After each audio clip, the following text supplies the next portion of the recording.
bowl, but we'll walk past all of that after I show you the locker room, and our soccer field is directly below the softball field there.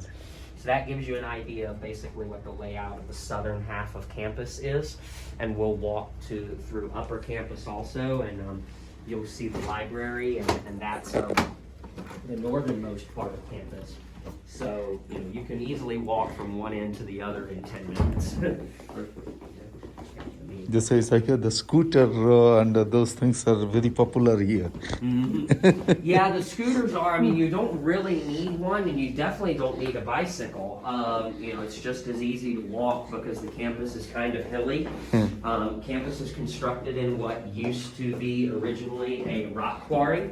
So when you hear me referring to lower and upper campus, you'll very clearly see when we walk up the hill that we are currently in the part of campus that's been excavated, where the stone was excavated, and that the upper campus, you can see the hill clearly.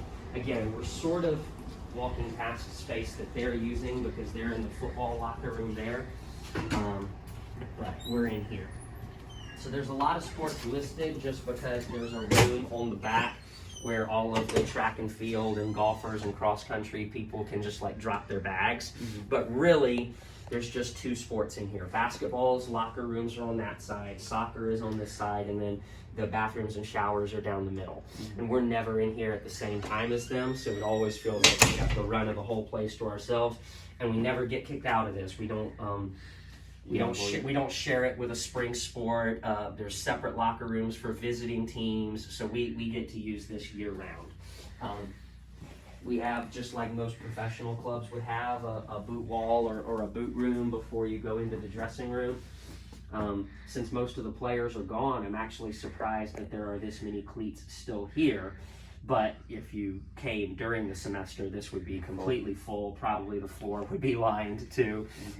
Not usually the best smelling part of the tour, but obviously it keeps the dressing room smelling a lot better.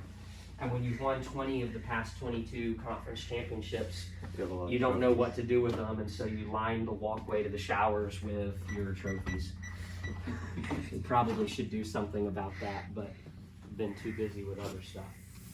This is a locker room, so it's never perfectly tidy, but you can see that the boys take pretty good care of it, and it's a fantastic facility. So all of the lockers have outlets where you can charge your devices during training. You would never need to lock anything in here. You saw all the security to get in, but you can lock the top compartment as well as the storage compartment underneath your seat. The seating's pretty comfortable, and we want this to be a hangout space, so we've got the sofa, the TV works, the Xbox works, the stereo system works. We always leave equipment in here so the boys can come in and train on their own.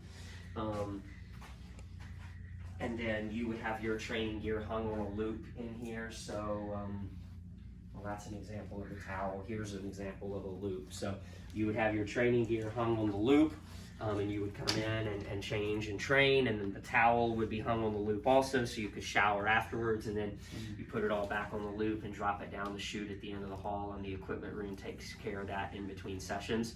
So it's here hung again, ready and waiting for you.